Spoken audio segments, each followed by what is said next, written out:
Soy Ramón García, optometrista y creador del blog Cuida tu Vista.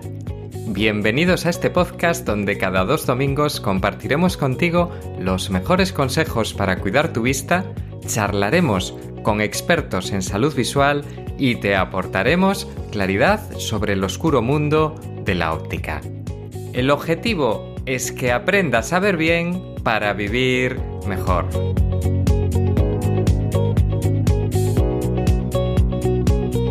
Buenos días, buenas tardes, buenas noches. Es exactamente igual la hora y el lugar desde donde nos estés escuchando. Ahora que te has decidido a darle al play, ya estamos todos en un nuevo episodio del podcast Cuida tu Vista. Y tras el éxito del episodio 3, donde te explicamos cómo afecta el COVID-19 a nuestros ojos y te dimos las claves para evitar el contagio tanto si usas gafas como lentillas, hoy volvemos a tocar este tema, pero desde una perspectiva completamente diferente. Fíjate, estas son algunas de las preguntas a las que te vamos a dar respuesta en el podcast de hoy. ¿Puede el confinamiento perjudicar nuestra visión? ¿Estar metidos entre 4 paredes durante tantas horas dentro de nuestras casas mientras realizamos multitud de tareas de cerca es malo para nuestra salud visual? ¿Cuáles son las claves que debes de seguir para proteger tu vista? Y ojo, si estás escuchando este podcast cuando el confinamiento haya finalizado, no te vayas, porque probablemente seguirás realizando muchas actividades en visión cercana, tanto para ocio como para negocio, y también te vendrá de maravilla. Además, hoy contamos de nuevo con la presencia de Roque Pérez Prados, que después del éxito del episodio 3 vuelve a nuestro podcast para charlar sobre el tema que nos ocupa hoy. Te recuerdo que, entre otras muchas cosas, Roque es doctor en optometría y sobre todo nos une nuestra pasión por la comunicación y la divulgación. Bienvenido de nuevo, Roque. ¿Qué tal estás? Hola Ramón, encantado de estar aquí de nuevo para ver si aportamos algo de luz en este tema tan interesante que nos ocupa hoy. Pues ahora, antes de seguir, quiero recordaros, queridos amigos del podcast Cuida tu Vista, que en la página cuidatuvista.com/podcast tienes la posibilidad de escuchar todos los podcasts desde el reproductor web, así como acceder a las diferentes páginas, a los diferentes artículos con sus notas de cada episodio. También puedes desde esa misma página suscribirte al blog para recibir cualquier contenido antes que nadie y lleva incluido una guía de regalo, y al mismo tiempo también suscribirte si lo prefieres a través de una de las aplicaciones más habituales de podcast, como puede ser Apple Podcast, iVoox o Spotify, por ejemplo. Y si lo deseas, también podrás participar más activamente proponiendo temas para el podcast. Y desde ahí también tienes la posibilidad de ver las personas que colaboramos para hacerlo realidad. Bueno, y tras esta introducción, vamos directos ya al tema que nos ha traído hoy aquí. Así que, Roque, te lanzo la pregunta sin anestesia. ¿Puede el confinamiento perjudicar nuestra visión? Pues no cabe ninguna duda, Ramón, de que el confinamiento está provocando más de un problema en la población general. Se le están atribuyendo una serie de síntomas físicos provocados por el mismo confinamiento en sí y también por la situación anímica que conlleva, como por ejemplo ansiedad, insomnio, dolores de cabeza, dolores musculares y problemas visuales. Aquí nos vamos a centrar en los problemas visuales, concretamente en los relacionados con la borrosidad en visión de lejos y los problemas de enfoque que están afectando a tanta gente hoy en día. También hay otros síntomas como cansancio en la vista, sequedad de ojos, picor de ojos y dolor de cabeza. Efectivamente, Ramón, hablando de borrosidad y dificultad de enfoque, recuerdo el caso de una paciente que me comentaba la pérdida de visión experimentada tras algunos días de confinamiento. La refería como de aparición relativamente súbita, le había ocurrido en la última semana, y de manera no permanente. Además le variaba con la hora del día y se asociaba por lo general a actividades de visión en cerca, porque teletrabajaba en casa. Entonces, a partir de este caso que nos ilustra, vamos a explicar brevemente cómo funciona nuestro ojo enfocando en visión de cerca. Tengo que comentar que dentro de nuestro ojo tenemos una lente que se llama cristalino, que se encarga de enfocar a todas las distancias variando su forma, y que el músculo ciliar es un músculo que lo rodea y que está unido a él, al cristalino, por unas fibrillas que se llaman los procesos ciliares, y es el músculo el que hace que el cristalino varíe su forma, empujándolo, comprimiéndolo o alargándolo. Aunque esto está explicado muy bien en el episodio 2 de nuestro podcast para el que quiera más información. Y ahora, Ramón, ¿qué te parece si repasamos la evidencia científica relacionada con estos problemas? Pues me parece estupendamente, Roque, porque además, aunque esto de estudio científico suene algo aburrido y serio, en este caso realmente me parece que es súper clarificador. Y si hablamos de confinamiento y de efecto submarino, me parece oportuno comenzar diciendo que existen estudios que demuestran que entre los tripulantes de submarinos se produce una mayor incidencia de la miopía y aparecen también con más frecuencia problemas de acomodación. Y la razón de que suceda todo esto, pues se piensa que está muy relacionada con el confinamiento durante meses en espacios cerrados en los que estás viendo siempre a distancias muy cercanas. Pero si me preguntas así por estudios que me han sorprendido y que me gustaría destacar, pues hay un estudio retrospectivo que se hizo en 1970 por el Dr. Young en una población de esquimales de Alaska. Y es curioso porque se eligió esta población porque la mayoría de las familias se habían desplazado a ese lugar desde comunidades que estaban aisladas y que vivían en exteriores, en el ambiente de los esquimales habituales.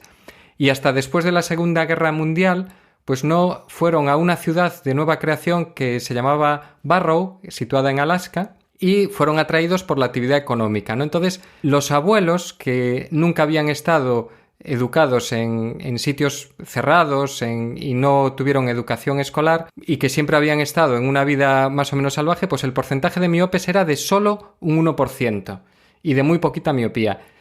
Los hijos eran el 3%. Lo alucinante es que los nietos, los chavales que ya se integraron desde pequeñitos en edad escolar en las escuelas tipo americana, pues llegaban hasta el 50% e incluso más en los que ya tenían más edad, que llevaban más años estudiando y viviendo en un entorno asimilado, ¿no? A mí me parece sorprendente y realmente yo creo que aquí influyeron muchas más cosas por el cambio radical de vida, de alimentación, pero lo que nos dice fundamentalmente es que la herencia no es la causa fundamental de que estos niños sean miopes y se debía más a factores ambientales. Luego hay estudios también muy interesantes que relacionan el nivel de educación, el nivel educativo, con más o menos miopía, y sobre esto pues hay que destacar, los dejaremos luego en el artículo que va asociado a este podcast, pues un estudio hecho en Alemania que es del 2014, ahora los resultados seguro que serían peores, y que decía que el 53% de los graduados universitarios eran miopes, frente al 35% de las personas que habían terminado escuela secundaria y el 24% de los sujetos que no tenían educación secundaria.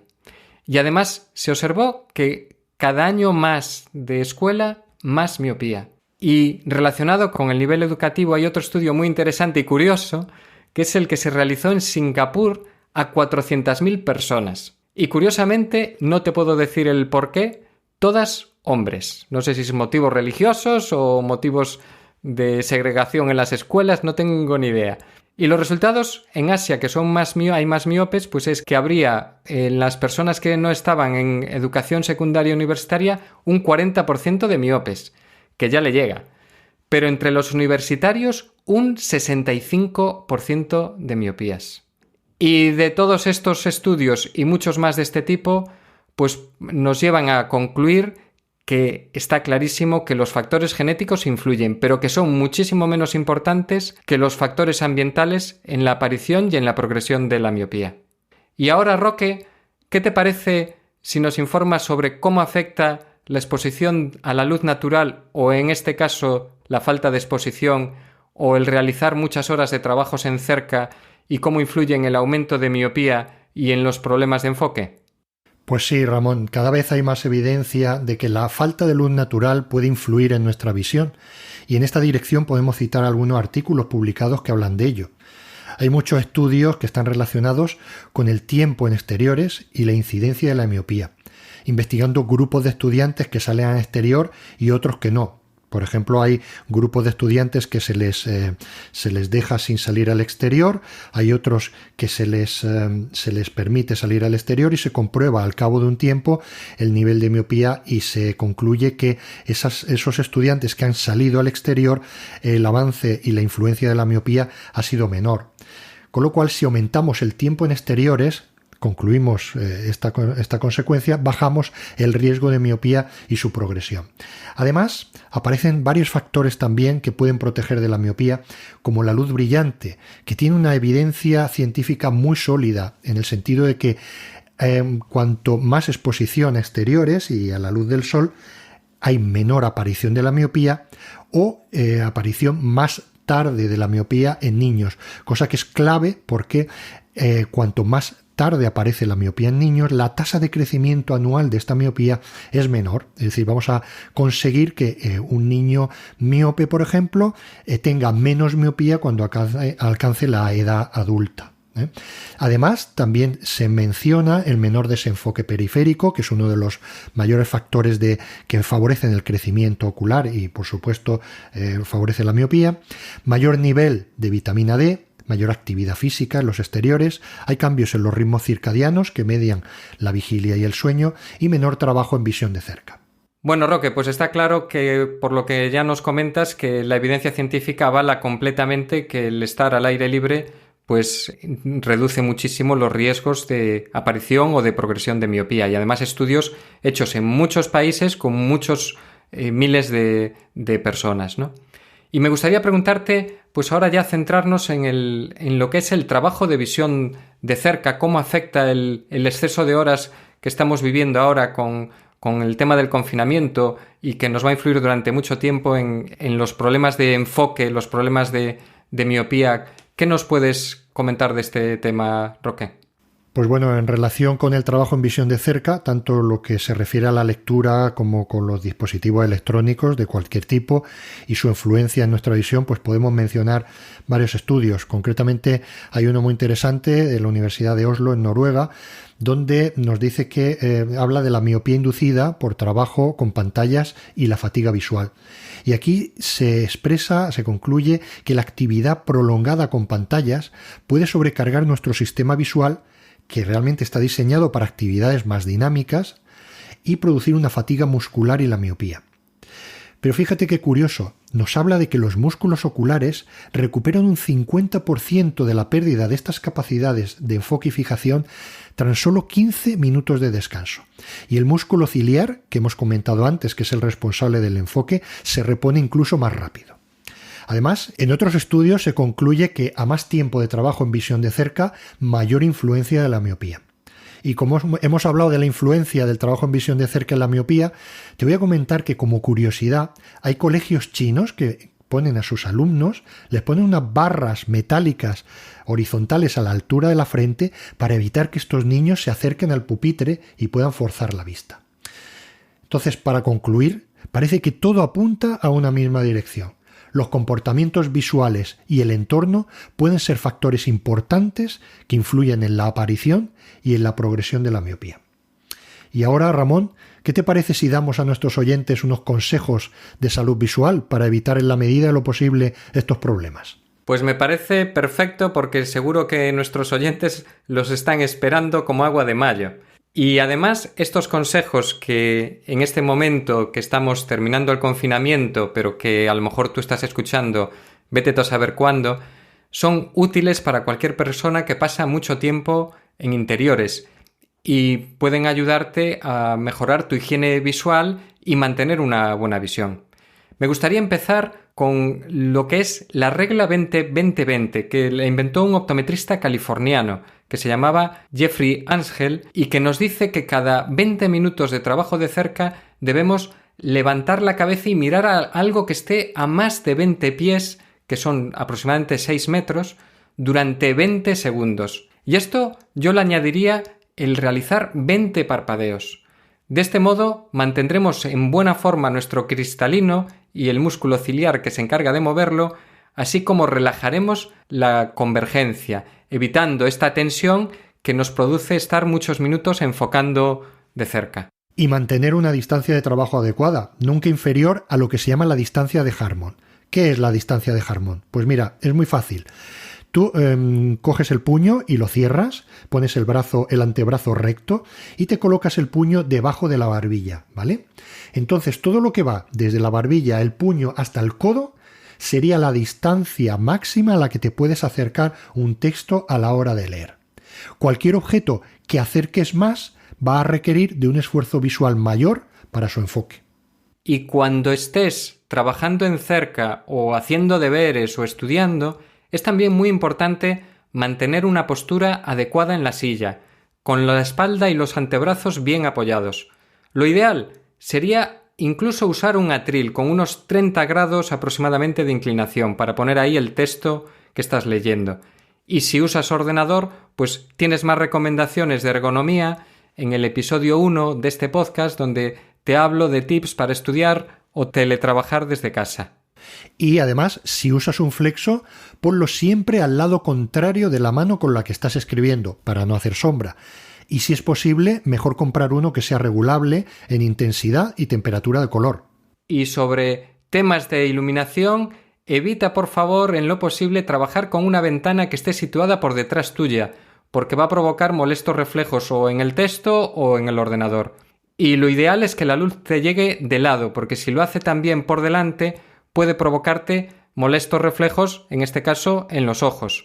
Esto también lo toco con más profundidad en el episodio 1. Sí, y además no permitir que los niños utilicen teléfonos móviles o tablets para ver dibujos o películas a una distancia muy cercana. En su defecto podemos recurrir a libros de cuento, de dibujo, etcétera, que estén a la distancia de Harmon, que ya hemos explicado, o que vean los dibujos en la tele. Además deberíamos de controlar los horarios en los que realizan estas actividades y asignar límites de uso. Sobre este consejo que acaba de darnos Roque, recomendaría añadir aquí la regla, que es muy fácil de recordar, que es siempre mejor dispositivos que permitan más distancia. Es decir, televisión o videojuegos en televisión mejor que en ordenador. Ordenador mejor que tablet. Y tablet mejor que móvil. Y aparte te recomendaría plantearte pasarte a los audiolibros y a los podcasts como este que estás escuchando. Muy buena idea, Ramón. Es algo que nos aliviaría de esa tensión visual a la hora de leer. Y volviendo a los niños, vamos a comentar que deberían de realizar como máximo de 2 a 3 horas de trabajo en visión de cerca y como mínimo 1 hora de actividades al aire libre, que podrían ser deportes, juegos o paseos, pero siempre en espacios abiertos y bajo la luz del sol. Fantástico, Roque. Y antes de darte las claves finales de este episodio, me gustaría recordarte que desde la página cuidatuvista.com/podcast puedes suscribirte al blog y además si lo haces vas a recibir un regalo. Y desde esa misma página también puedes apuntarte en las apps más habituales de escuchar podcasts como Apple Podcasts, Spotify, iVoox para recibir los podcasts directamente en tu teléfono móvil. Y además recuerda que también podrás enlazar con podcasts anteriores y con los artículos que lleva asociado cada podcast en los que tienes toda la información adicional. Y ahora vamos ya con las claves finales, así que cuando quieras, Roque, puedes empezar tú mismo. Muy bien, pues como clave número 1 diríamos que el confinamiento y el trabajo desde casa afecta a la visión y a la salud de múltiples formas. Clave número 2. Los estudios científicos demuestran que está muy relacionado el aumento de miopía con las actividades que requieren visión de cerca en entornos cerrados. Clave número 3. Aplicar una buena ergonomía visual, reducir tareas de cerca dentro de lo posible. La regla mejor tele que ordenador, mejor ordenador que tablet y mejor tablet que móvil. Clave número 4. Realizar paradas y cambios de enfoque periódicos, aplicando la regla 20-20-20, que te ayudarán a mejorar esta situación. Clave número 5, y lo más importante, es la realización de actividades al aire libre todos los días durante al menos una hora, si es posible, más tiempo. Y las causas principales del aumento de la miopía en nuestra sociedad están más asociadas a factores ambientales que genéticos. Bueno, Roque, la verdad es que, como siempre, ha sido un placer compartir este rato contigo. Y he disfrutado muchísimo a pesar de que estemos a casi 1000 kilómetros de distancia. Muchísimas gracias por participar en este nuevo episodio. Muchísimas gracias, ha sido un placer estar de nuevo en este podcast y nos vemos en la siguiente vez. Hasta la vista. Y por mi parte, querido oyente, solo me queda decirte que tienes una cita con este podcast dentro de 2 domingos. Y en el próximo episodio descubrirás las verdades y las mentiras que nos cuentan sobre la luz azul. Así que, si no te quieres perder este interesantísimo tema, suscríbete al blog o a una de las aplicaciones de escuchar podcasts desde tu móvil. No te lo pierdas.